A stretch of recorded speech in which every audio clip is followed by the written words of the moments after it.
14 मार्च 2025 को जब देश होली के रंग में डूबा हुआ था तो तुगलक रोड नई दिल्ली पर एक घटना घट रही थी। एक ऐसी घटना जिसने बड़ा राज खोल दिया, एक ऐसा राज जिससे पर्दा कभी उठना नहीं चाहिए था, लेकिन वो उठा। लेकिन क्यों? उस पर्दे को गिराने का या उस राज को दबाने का, दफन करने का जो पुरजोर प्रयास हो रहा है वो भी कमाल का है। बात ही कुछ ऐसी है, इतना संवेदनशील है मामला, 5 बोरियों में भरे हुए ठूसे हुए 500 की गड्डियों का है जो अधजले से हो गए हैं। वो कहां से आए और ऐसे अफसर, ऐसे व्यक्ति के, ऐसे विशेष व्यक्ति के आवास पर कैसे आ गए? यही सोचने वाली बात है। जो कोलेजियम के द्वारा चीफ जस्टिसों की श्रेणी में आता हो, जो माननीय सुप्रीम कोर्ट, जी हां, सर्वोच्च न्यायालय का जज हो, उसके आवास, उसके घर पर ये नोटों का बंडल क्या कर रहे थे, कहां से आए और कौन है जो चाहता है कि ये पता न चले कि ये कहां से आए? नमस्कार, अजय साहनी स्टार हूं मैं और रियल रिपोर्टर न्यूज स्टार पे आप लोगों के बीच जय जयकार करने आया हूं और बताना चाहता हूं कि किस तरह से ये घटना कितनी संवेदनशील है, कितनी ज्यादा अजीब है कि हम सब न्याय की गुहार के लिए कहां कहां नतमस्तक होते हैं। कई बार आम आदमी की चप्पलें छोड़िए, उनकी एड़ियां घिस जाती हैं। जी हां, उनकी एड़ियों में दरारें पड़ जाती हैं, लेकिन न्याय नहीं मिलता उन्हें। कैसे मिलेगा? जो अन्याय करने वाले लोग हैं, जिनके पास रुपए हैं, धन हैं, वह लोग न्याय मिलने देंगे तब तो मिलेगा। छोटे छोटे मामलों में लोगों को बहुत वर्षों वर्ष तक संघर्ष करना पड़ रहा है। वकीलों को फीस देने के पैसे नहीं हैं, जजों के सामने गिड़गिड़ाने के सिवा कोई चारा नहीं है। जज साहब छुट्टी पर हैं, जज साहब ग्रीष्मकालीन छुट्टी पर हैं, जज साहब 10 दिन की छुट्टी पर हैं। ये चीज सुनते सुनते बहुत सारे ऐसे मुवक्किल, बहुत सारे ऐसे मोहताज लोग जो न्याय की गुहार में, जिनकी आंखें पथरा गई हैं, वह लोग जज साहबों की महिमा गाएं या उनका विरोध करें। किसकी हिम्मत है जो जज साहबों का अपमान कर दें? उनके अपमान में एक शब्द जरा बोल के देख लें, जज साहब तुरंत उनके ऊपर कार्रवाई करवा देंगे। उनके खिलाफ कोई बड़ा बड़ा अधिकारी नहीं बोल सकता है। हमारे देश में कितनी बड़ी ये दुर्भाग्यपूर्ण स्थिति है। सोचिए, जजों को हमने कहां स्थान दिया है और ये यशवंत वर्मा जी हैं, ये हमारे सुप्रीम कोर्ट के जज साहब हैं।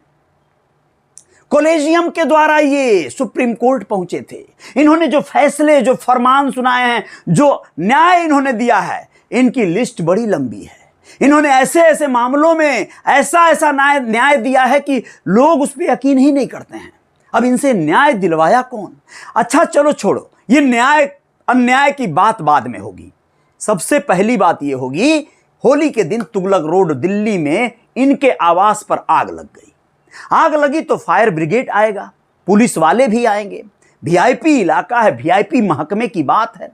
संजोग से साहब घर पर नहीं थे, ये कहीं होली खेलने, रंग खेलने, रंग रोदन करने कहीं गए रहे होंगे और घर परिवार में कोई रहा होगा। जो लोग भी रहे, हल्ला दंगा मचा, भैया भगदड़ मची, आ गई फायर ब्रिगेड। फायर ब्रिगेड आग बुझाई और बुझाने के बाद जब घर से वो लोग तस्दीक कर रहे थे भाई क्या बचा क्या जला, तो अधजले नोटों की 5 बोरियां, जी हां, लगभग 15 करोड़ से ज्यादा रुपया मिल गया साहब के घर। अब साहब कह रहे ना ना ना ना नो, फर्जी वीडियो है, बदनाम करने की कोशिश है, हमारे बाहर के कमरे में ये नोटें मिली हैं। अच्छा, किसको पड़ी है आपको बदनाम करने की कोशिश में, जो अपना 15 करोड़ रुपया आपके घर में रख के फूंक डाला? क्या गजब की बात है। आप इतने महंगे हैं कि आपको बदनाम करने के लिए बोरियों का रुपया फूंकना पड़ेगा? 2-4 गड्डी 10 गड्डी से नहीं काम चल जाता शायद।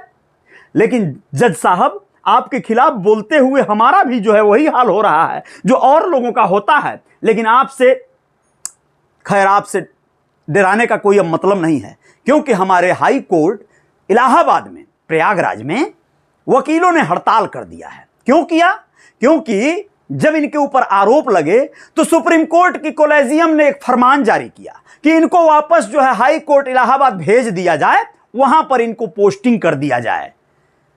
तो हमारा जो वहां का बार एसोसिएशन है, यानी काउंसिल है, बार काउंसिल, वकीलों का, वहां पे जजों का, यानी जो भी यहां का जज वकीलों का जो बार काउंसिल होता है इलाहाबाद हाई कोर्ट का, उसने बगावत कर दिया। कहा हमारा हाई कोर्ट कूड़ेदान नहीं है कि यहां पे कोई भी कचरा उठा के फेंक दो। जी हां, इनको कचरा बताया है, कचरा नहीं चाहिए यहां पे, ऐसे कचरे आपको ही मुबारक हों।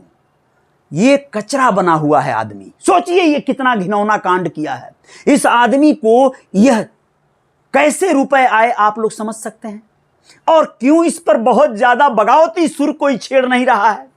मान लीजिए आपके घर पर किसी एक ऐसे विशेष व्यक्ति का कोई सामान छूटा हो और पकड़ा जाए और जांच में पता चले कि यह किसी विशेष व्यक्ति का सामान छूटा है, तो क्या वो विशेष व्यक्ति चाहेगा कि यह बात बाहर जाए?